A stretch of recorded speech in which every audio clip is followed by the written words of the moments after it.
He had his gun, so he just swung it open. I start to notice that, the atmosphere feels a little bit weird. First thing he seen was this 6.5 foot tall, broad shoulder, dark hair. That freaked him out. We hadn't talked to her about like life and death and what any of that means. She's 3 years old, So we turned around. Suddenly there's a whole tree falling across the road. And she was describing to us that, there was a deceased person that she could see visually. You're listening to Cryptid Clues, where we tackle the ever-expanding history and mystery of monsters and supernatural madness every Monday. You can find us at CryptidClues.ca for more information, or even check out exclusive content and support us at patreon.com/CryptidClues.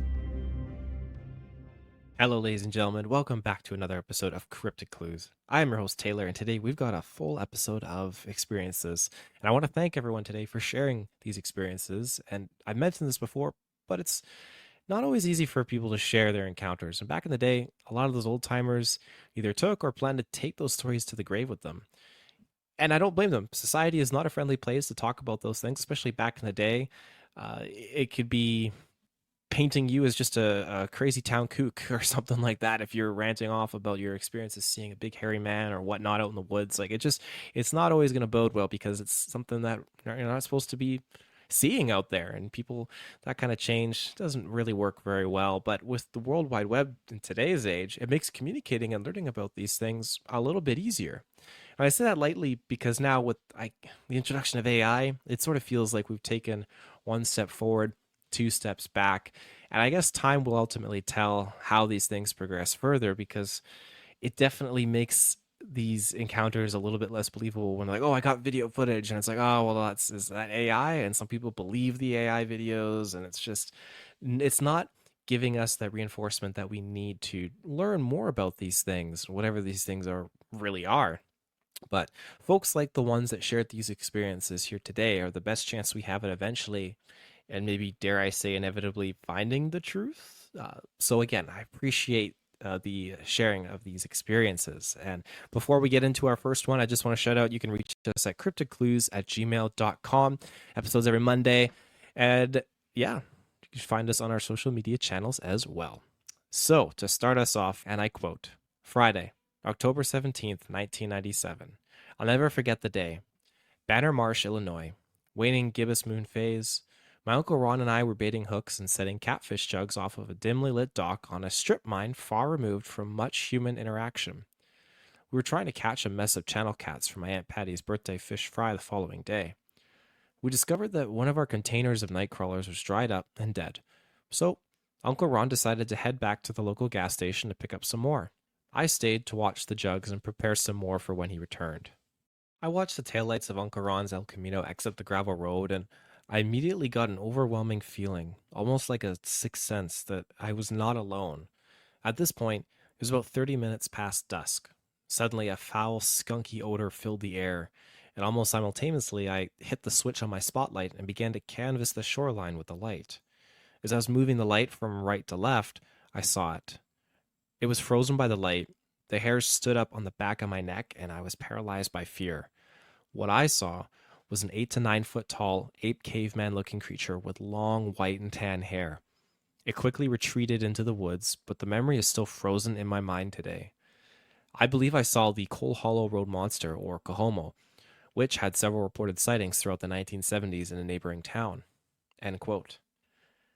One of the biggest things on this podcast adventure is the discovery of a multitude of names for Sasquatch. And growing up in the Pacific Northwest, of course, all I knew was Sasquatch, Bigfoot, and Yeti. Trying to do research on these specific things sometimes requires you to be very specific on your keywords, which again is easier if you know already what you're searching for. In this case, the Coal Hollow Road monster, hitting around 8 to 9 feet in height, covered in whitish gray hair, long round ears, red lips, and human-like hands. The footprints it reportedly leaves behind show 3 toes, and close encounters tend to have a putrid smell associated with it. Now, back in 1972, there was a lot of buzz regarding this cryptid, In May of that year, a man named Randall Emmert and his colleagues had reported seeing a large white-haired creature in the woods near Cold Hollow Road in Illinois. Now, Emmert, later called a local radio station to describe what he had seen, but years later, Randall actually revealed in an interview that he and his friends never saw anything, and it was in fact a hoax to scare each other. But the story grew from there, which, I mean, how could it not? They reported it to a radio station, so it's going to have a little bit of heat attached to it. Jumping ahead a few more days, but still within May, local police were starting to receive calls from over 200 witnesses who claimed to have seen this creature, describing it walking through the woods by riverbanks and throughout many people's yards. In one instance, someone said that it was actually destroying their property owner's fence. So, all that being said, while it started as a prank, what's the percentage of people that really have seen something out here and not just manifested something out of thin air like Randall did?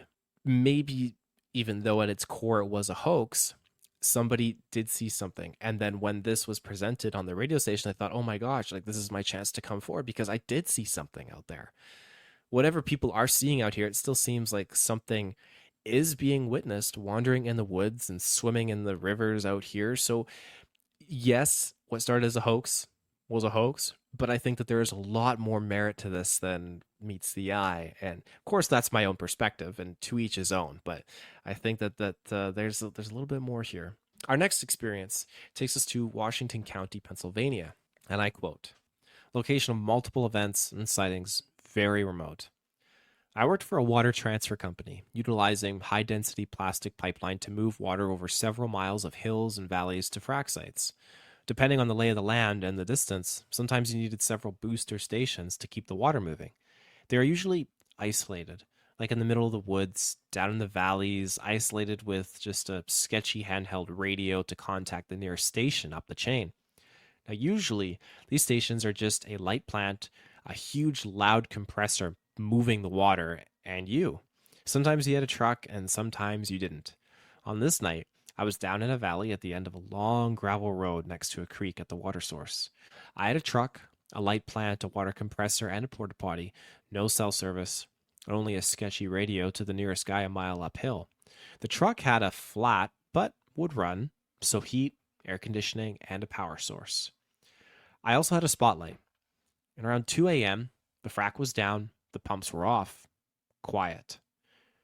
Heard loud cracks and crashing disruption in the wood line about 30 yards from the truck.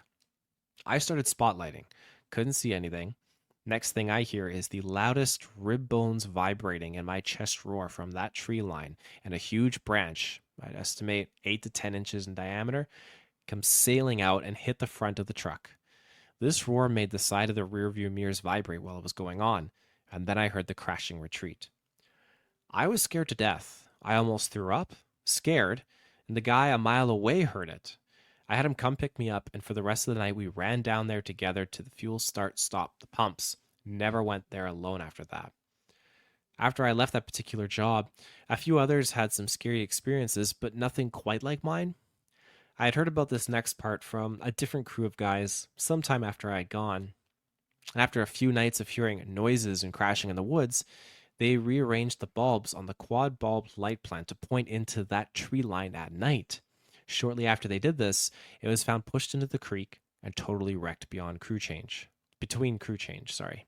Approximately 30 to 45 minutes during the changeover where nobody would be around.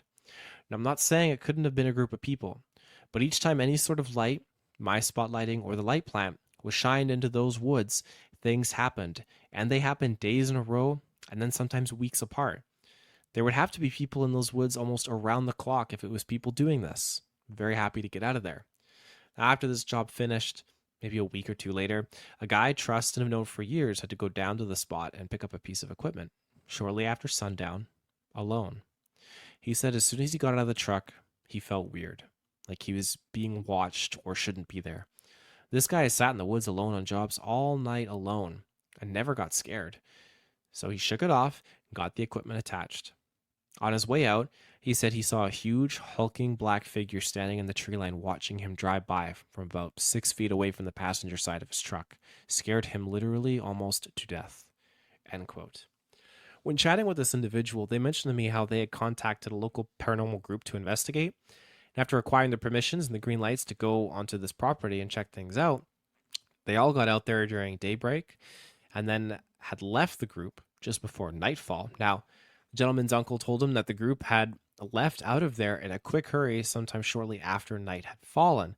Now, he was keeping an eye on them as it was private property, and sadly, within 1 to 2 months after that, the group had actually disbanded. No idea what they had seen, no details about the investigation were revealed. The consensus, they ran out and decided they were done. It's quite a shame. And I mentioned it to this person, and I mean no disrespect to the plethora of groups out there, but sometimes the groups, I don't know, there's an interesting mentality amongst certain folks these days, and at its core, I'm glad that they are hopefully safe and they got out of there, because if something is very aggressive in that area, it is probably very pissed off, and you don't want to be around that when that goes down. But it's a shame that they weren't able to actually give any of the information or share any of their experiences with the person that called them in. That would have been very helpful, because they are affiliated with this area. They are around this property a little bit more, and it just would have been nice to have some answers. But again, you just get more questions. Why did they leave? Why did they run off? Did they see something? What scared them? It just goes on and on and on. However, it's interesting to note how there are similarities between this experience and the one that we mentioned before, especially the feeling when you're being watched and that feeling of being sick. And that's something that comes with infrasound when you get those certain frequencies and it just makes you want to puke, makes you want to throw up, and you just feel that crazy just sensation of fear. It's a very interesting, and albeit not necessarily a proven thing, because we haven't even proven about Sasquatch, but it's something that is either affiliated with Sasquatch or is not. I think it's still a very debated topic, but I digress. Our next encounter takes us back near a decade to 2016, and I quote, "In August 2016, a friend and I went catfishing at night at a reservoir that borders a state park in central Ohio. It was very dark and particularly warm night, and we weren't having much luck catching anything. I think we both ended up falling asleep in our chairs. We were startled awake by the sounds of a deer screaming in the forest about 40 yards behind us. It went on for a short time, and then we heard something large quickly moving through the brush. It sounded much larger than a deer. We gathered our things as quickly as possible and started moving back to the car. The area the sounds came from was directly between us and our car. The first thing I noticed was the smell. It was awful. Something like a mix of mold, wet dog, and decaying flesh. There were also signs of a struggle. Broken saplings, stirred up leaf litter, that sort of thing. And we passed through as quickly as possible. When we got to the car and unlocked it, the headlights came on, and we were parked parallel to the road, just out of reach of the headlights, though. We could see a huge, dark, roughly humanoid shape moving quickly across the road and stop in the ditch at the bottom of a steep hill.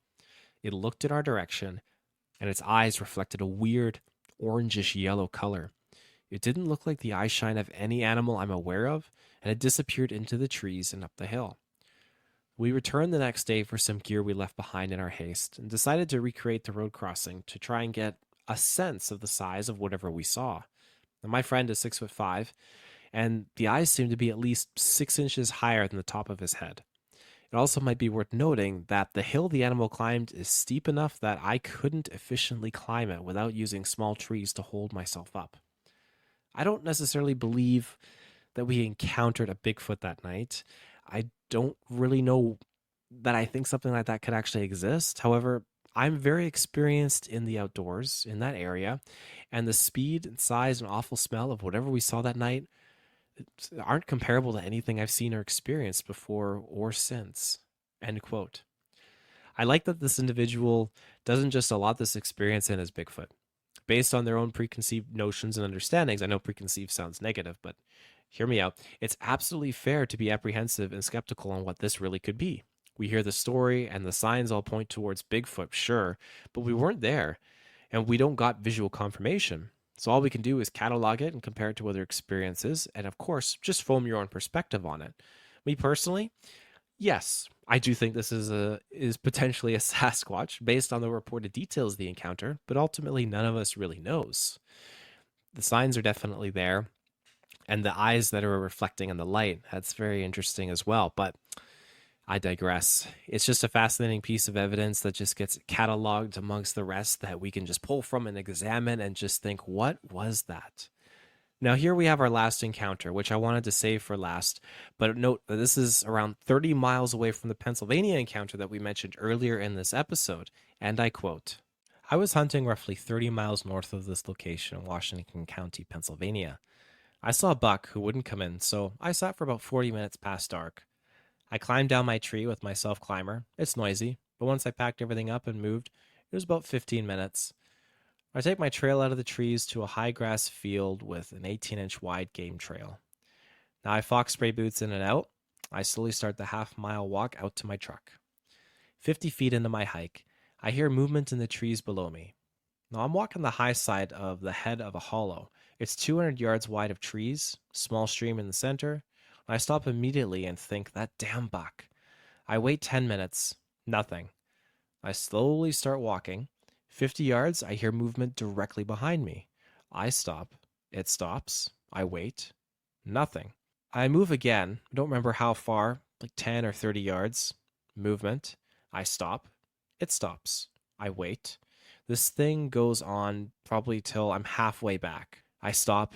No sound. I'm scared now, and I'm thinking, this is a person. I draw my bow and say, dude, if you're effing with me, you'd better stop. I'm going to fire an arrow down your effing throat. I'm scared shitless now. Nothing. I walk backwards out now, bow in the ready, not drawn, no sound anywhere. I finally get 50 yards from where a street light by my truck, 100 yards south, is casting a light shadow line. Something starts moving towards me. Out of pure fear, I Spartan scream.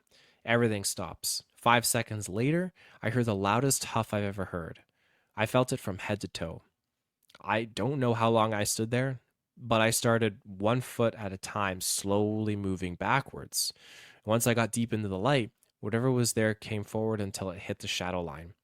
I could see a dark figure, but couldn't tell exact height. I know I looked up at it. Dark, tall, wide, in the middle of a game trail in high grass. It stayed there until I got to my truck. I looked away to unlock the door, and I looked back, and it was gone.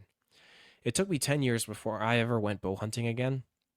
That's all I do now in the tri-state, with a sidearm, of course, and the above mental exercise. I've never been back to that spot since that night. I've drove past it in a car once." End quote. We see this in lots of reports with hunters minding their own business in a tree stand or a blind, and suddenly something walks out into their sights, and it's flabbergasting. Some experiences are, sure, more positive than others, but the negative ones that I've found would absolutely turn me away from ever wanting to go into the woods again. And that's the case here with a lot of these hunters.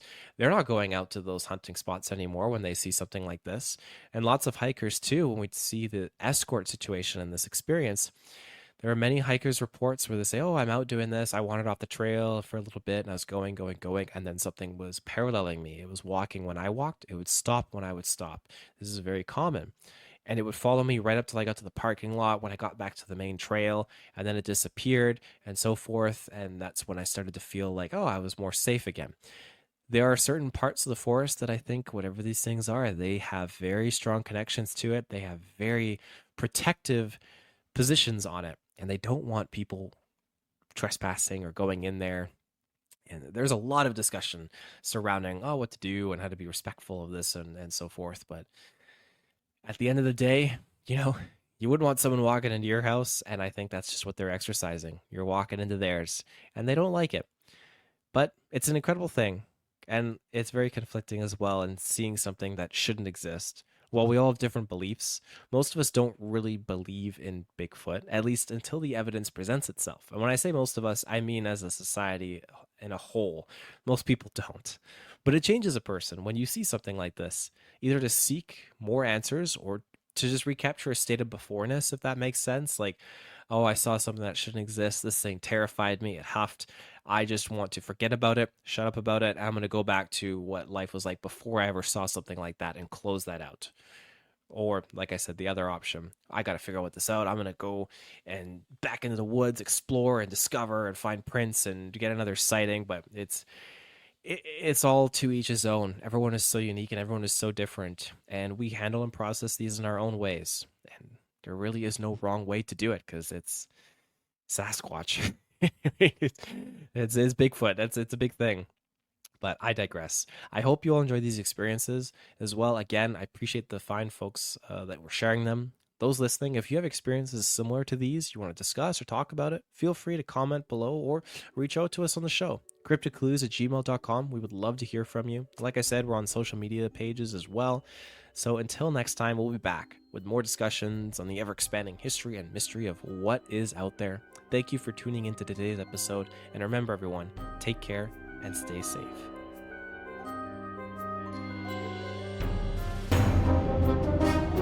Thank you.